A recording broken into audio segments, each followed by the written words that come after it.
Righto, good afternoon class. Good afternoon Mr. De Beer. Welcome to my area under and between the curves. We're going to run through some notes and some questions today. Now I've put this fella down here, Paul's Online Notes.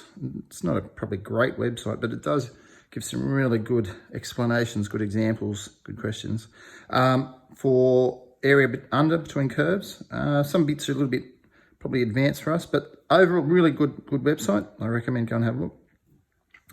In particular, it's probably the most important thing. If we want to look at the area between curves in here, it's so important that if you recognize the whole function sits above the other function, whether it dips below into the negatives or it's got a bit of positive stuff here, but as long as the top function, the fx function, sits fully above the gx function, we can use this statement here to work out the area, the shaded region. All right, so that's so important that if the whole thing sits above, the fx sits above gx, we can just go straight to doing the area between the two, noticing the lower limit, the upper limit, a and b, b and a.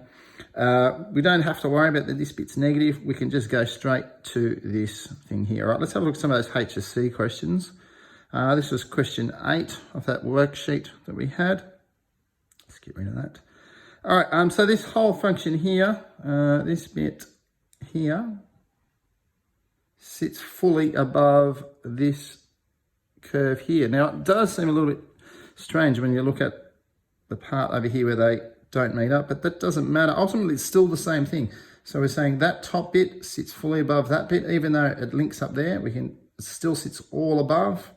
So we're going to consider the top function as this fella here, and the bottom function, that fella there, same as upper and lower function.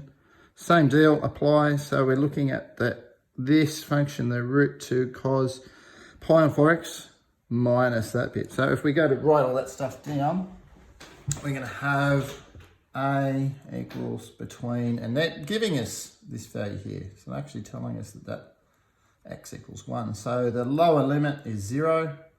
Top limit is 1, and the upper function is this root 2 cos pi on 4x. It looks scary, but it should be okay. Minus the lower function, which is minus the x dx. All right, now we've been practicing our integration skills. All right, so we want to integrate that. Now, sometimes it's a good idea to have a crack at the integral of the root 2 cos pi on 4x. Have a go at that off to the side, just to double check that when you get the answer and you differentiate, you go back to that. So if you're going to integrate that, I'm thinking it's going to be root 2, integral of cos sine.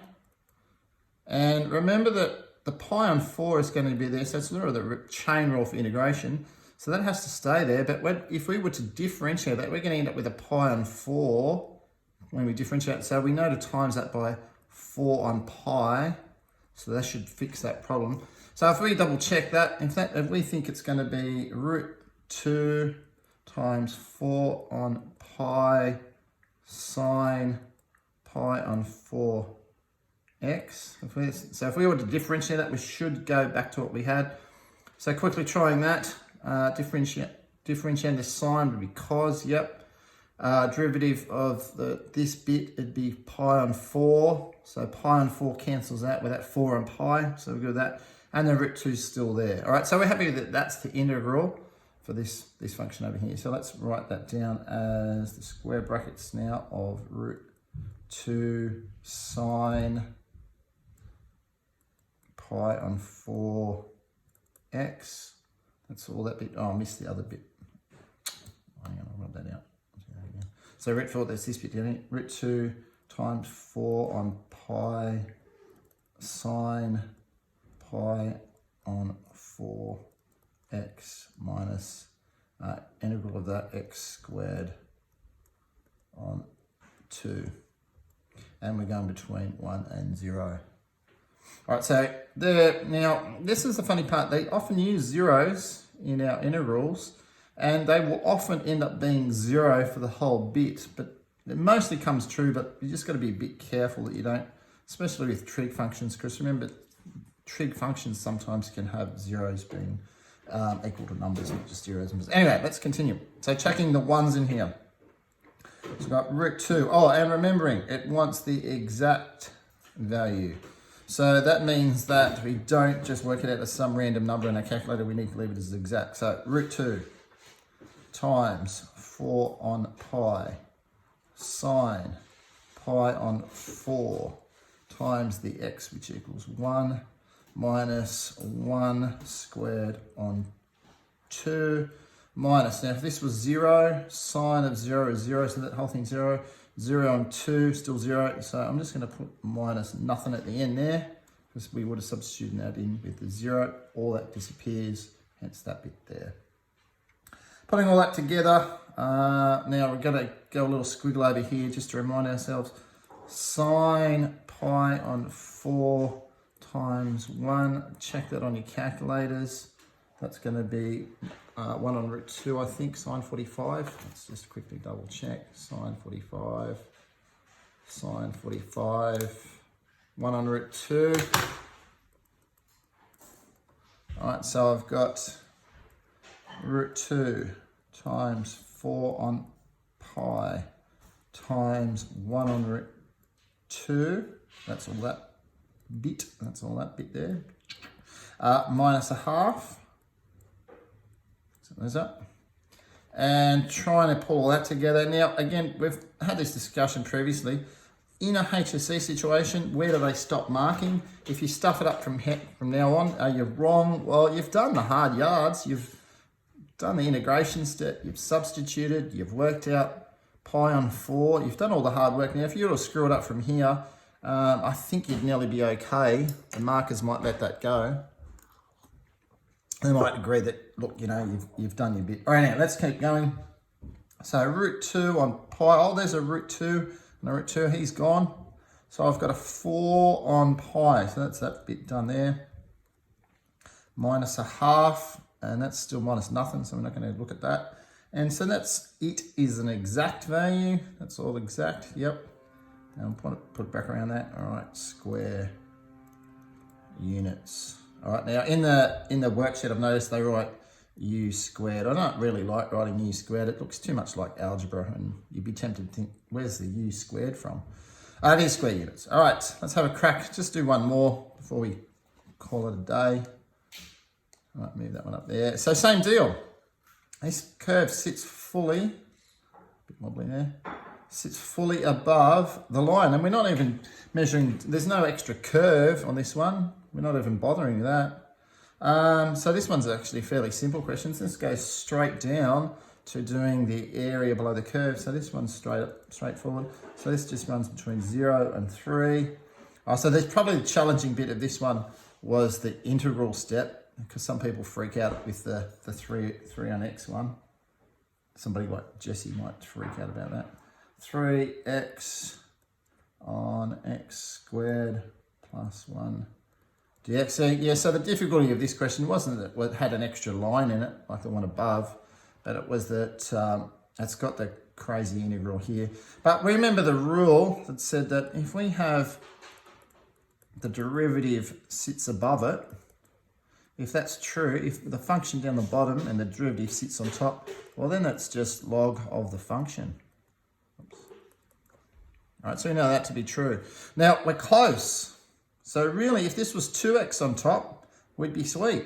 So if we rewrite this and write 3, 0, let's make it 2x. Not 0 there, get out of it. Put 2x there. Let's move the 3 out the front. So that's the 3. Now I've just randomly introduced an extra 2 here. So how would I fix the extra random 2 I've put in? Let's put a half out here. So the half times the 2 gets rid of that, and the 3 and the x still makes it the 3x. So now I've sort of set it up to go, oh, I've done that, to go straight to this rule that we've learned over here. So the 3 times a half, well that's 1.5, or 3 on 2, 1.5, stuff that up. 1.5 times the log of the function on the bottom, square plus 1. And it's got to run between 3 and 0. That's what it's asking us to do. So 1.5 still out the front. Log, this is x squared, 3 squared, 9 plus 1. You're probably right to just go straight to 10 there. And that's that one. Then minus off, and don't forget that's a big bracket. That 1.5 is times all of this bit in here. So this is like log of, now you're probably tempted here, 0 squared plus 1. Oh, is that going to be 0? Well, you might just want to double check on your calculators that. So that is actually log 1. And check on your calculator the value of log 1. Let's see what, oh, look at me. Log 1. And because, again, I think it's asking exact values. All right, we don't have to concentrate too badly on working anything out here. So we've got 1.5 log 10 minus log 1, and you would have checked in your calculators, log of 1, ln of 1 equals 0. Oh my goodness, that equals 0. So we didn't have to worry about that. That equals 0. So that equals 0. So all I'm left with is that. And if you got that far, bonus points for Gryffindor. All right, so that's either 3, or 1.5. 3 on 2 log 10 square units, and we're done. All right, well, that'll do for now. But probably the most important thing, again, to remember is the bit at the top here. If you are finding the area between curves, if the top curve sits wholly and solely above the bottom one, and that's what lots of our questions are going to do, you can just go straight to the statement of the top curve minus the bottom curve. Work it out as just one integral. You simplify that if you can. Sometimes x's will cancel or x squareds will add up as like terms. So you end up with just one integral and then the integration step to finish off. Righto, say goodbye everybody. Bye, Mr. De Beer. Bye. Emma, go. Bye-bye. Yep, next. Bye-bye. Next. Bye. All right, see you later.